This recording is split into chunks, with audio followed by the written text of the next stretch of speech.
Ayan, may galang shout out. Maulang hapon sa ating lahat, sa lahat ng ating mga minamahal na viewers. Ayan, kumusta na kayo?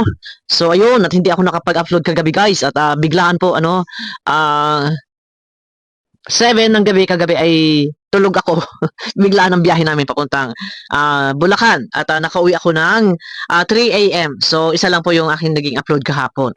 So, ayun na. Salitang utang na loob ngayon ay bukang bibig. Ang salitang utang na loob, bukang bibig ni Iking. Dapat nun pa namutawi sa iyong bibig ang salitang utang na loob. At ang utang na loob, kung ikaw ay marunong tumanaw ng utang na loob, yan sana ay itinuro mo sa mga nakakasalumuha mo. Isang kagaya kay Beyonce. Alam mo pala ang salitang utang na loob, alam mo pala ang salitang nakatulong sa iyo. Ang kalingap, yan sana ang ipinamukha mo kay Beyonce. Pero bago lahat, syempre may gagamitin tayong video clip at nandito na, ang video clip, syempre kay Iking pa rin to. Speaking of utang na loob, nakatulong ang kalingap, dapat tanawin ng utang na loob. Yung mga bagay na yan, ngayon mo na lang, nabibigkas-bigkas, na dapat sana yan ay iyong ipinatiig, ipinamukha sa mga taong natulungan ng kalingap na ngayon ay iniwan ng kalingap at ang kinalaban ng kalingap, kagaya ni Kapeso, utang na loob, Kapeso. Kundi dahil sa kalingap, hindi lalaki din ang subscriber mo ng ganyan. Okay? Hindi na tayo magpapakatagal. Dahil, eto. Likha ni Iking, mawalang galang Iking. Gumagamit lang akong video clip ha. I-strike mo man ako. Kagaya ng iba na lahat na i-strike na karamihan, wala. Hindi nagtagumpay. Okay. Sa lahat ng mga team guwapa, medyo may naamoy ba kayo?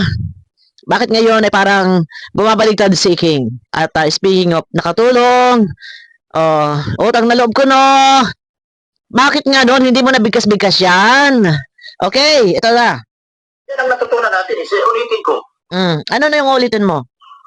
Ang natutunan ko ay pinagpasalamat ko yan doon sa... Ulitin ko, ang natutunan ko ay ipinagpasalamat ko yan. Teka. Ayan, okay, tuloy tayo. Okay. Ito na, nilipat ko na dito.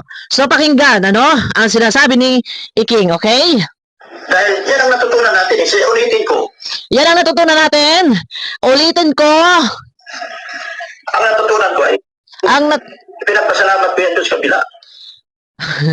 Ang natutunan ko ay pinagpapasalamat ko yan. Diyan sa kabila. Anong natutunan mo? Ano yung mga natutunan mo? At ito ay pinagpapasalamat mo sa kabila. Yung natutunan, yung laban kong dumating ako dito. Wala kang alam. Wala kang subscriber. Hindi ba ako maalam mag-vlog? Sino bang nagturo sa akin sila? So, yan ay pinagpapasalamat mo sa kalingap. Bakit nga? Ngayon mo lagi bukang bibigyan. Ngayon, kayo ay kagulo na. So, puri-puri mo na. Ganun ba? Lumilitaw na sa salitang pinagpapasalamat. Utang na loob.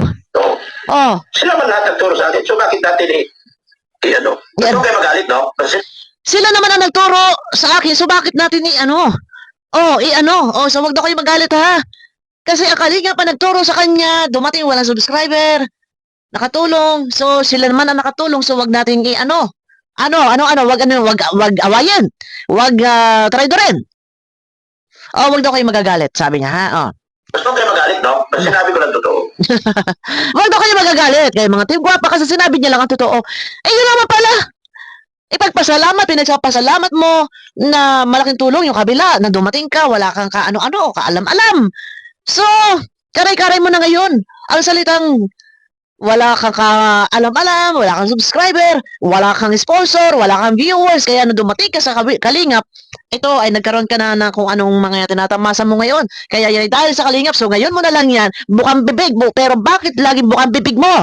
At kapuri-purihan mo na. Ano ang motibo mo?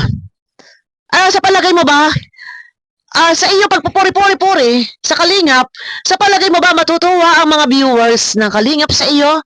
Na purihin mo ng purihin. Hala, puri-puri-puri. Sa tingin mo ba, marami ang magsasubscribe sa iyo? Ano sa palagay mo? Sa kakapuri-puri mong iyan, maganda ba ang magiging epekto nito? Hala, sige, puri-puri-puri. Pakinggan. Sa kanila ako natuto. Ngayon mo na lang sinasabi. Dapat naman pala, lagi mong bukang bibig na ikaw. Huwag kang ganyan dahil, kung hindi dahil sa kalingap, Wala tayo kung anong meron tayo ngayon tinatamasa. O kung hindi dahil sa kalingap, wala, hindi ako matututo. Dapat nun mo pa yung bukang bibig, lalo na kay Beyonce at sa magulang. Ha? At sa kanila ako, may, ano talaga, May ano? anong dapat words? Sa kanila ako natuto at sa kanila ako may ano talaga, ano daw tamang words. At sa kabila ako may ano, may nahita ka, may napala ka. Kung ano yung mga tinatamasa mo ngayon, yan, kundi dahil sa kalingap. Ngayon kapare-parehan mo na. Magaling ka. Kaya nga ang tanong ko, sa ginagawa mong ito, na pinupuri-puri mo na ang kalingap, ito ba ay ikatutuwa ng mga viewers ng kalingap, ng mga nagsusuporta sa kalingap? Guys, kayo, matutuwa ba kayo?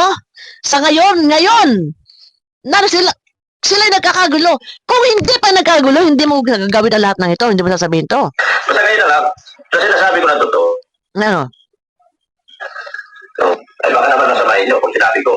Pero kung tanong nyo, sabihin ko, tama kahit hindi ka bumalik, may respeto ka pa rin sa kanila at pagpasalamat. Respeto! Baka daw magalit kayo pag sabihin niya. Ngayon, respeto daw. May nag-comment, ang sabi kahit hindi ka bumalik, at least may respeto. Oh, respeto! Hmm? Respeto! Utang na loob. Anak ng tipaklo. Oh, ngayon, narinig nyo na. May nag-comment na kahit hindi ka na bumalik, at least may respeto. Sabi niya, respeto! Utang na loob! Ha? Balikan muna natin, ha? May respeto ka pa rin sa kanila at pagpasalamat. Respeto! Utang na loob. Hindi niya na mawala sa kanila. Ang utang na loob, hindi niya mawala. Diba? Respeto at utang na loob, hindi daw mawawala yan para sa kanila. Ang respeto, ang utang na loob, respeto ay hindi mawawala. Sa kalingap ang respeto niya. So ngayon guys, kayo na ang humusga. Bakit ngayon po, karay-karay niya ang salitang respeto at salitang utang na loob?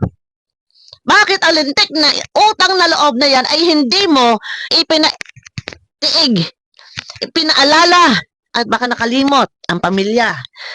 Bakit hindi mo yan sinasabi noon na huwag kayo magpatulpo, huwag tayo magpatulpo dahil respeto at utang na loob nakatulong ang pamilya? Bakit hindi mo yan sinabi? Bakit ngayon na lang? Ha? Oh, Sa kanila. Ang utang na loob, hindi niya mawala.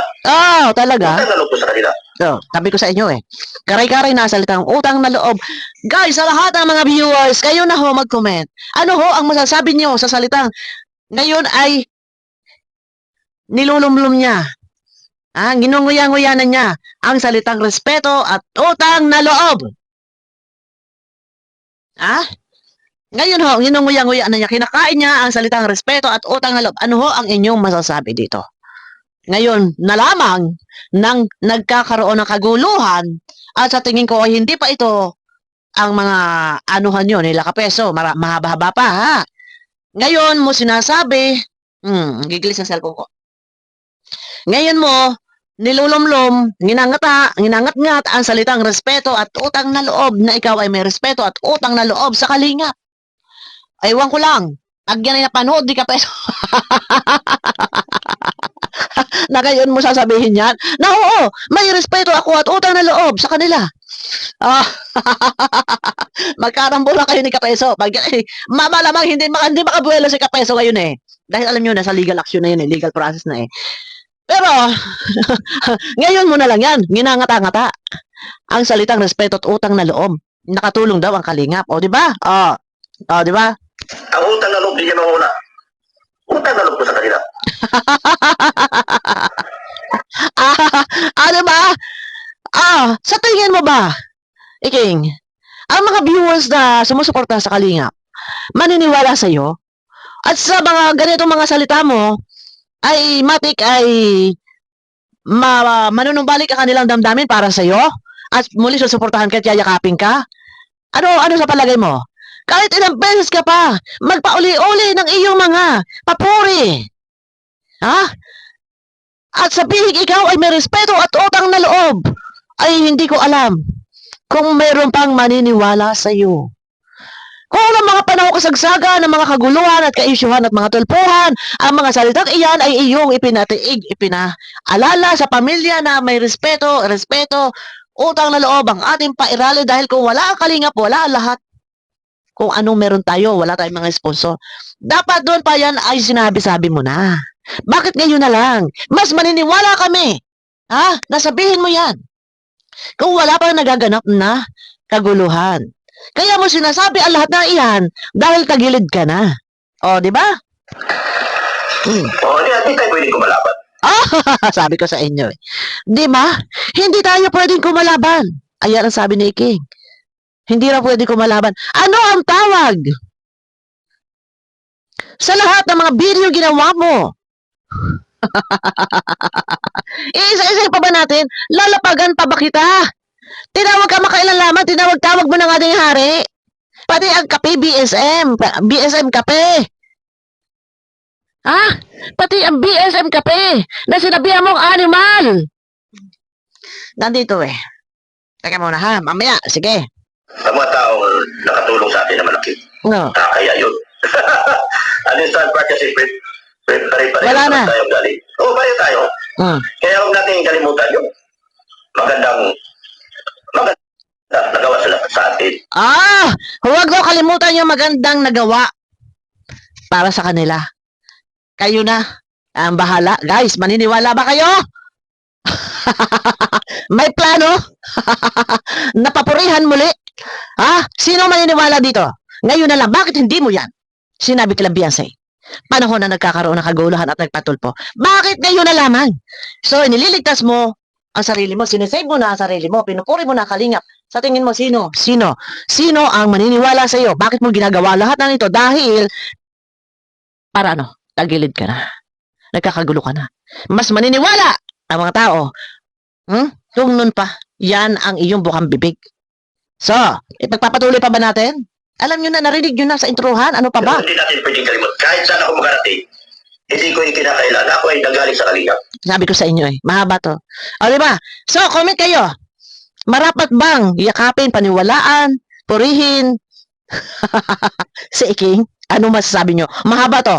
Abangan nyo ako guys sa aking next video. Hindi mo tayo magpapakahaba, at lobat ako, hindi ko pala ito na-charge. So, bakit nga? Ngayon na lang. Na dapat nun pa. Yan ay pinamukha mo doon sa pamilya. So, ngayon, sarili mo na lang. Ang nililinis mo. May utang na loob. Respeto. Babalik ka. O hindi raw. So, mananatiling ting gwapa. At pipilitin maging malinis sa pangalan sa Kalinga para magkaroon ng collaboration. Team Gwapa at Kalinga. Otot mo. Abangan nyo ko guys sa akin next video. Lobat pala ako eh. Bye-bye po.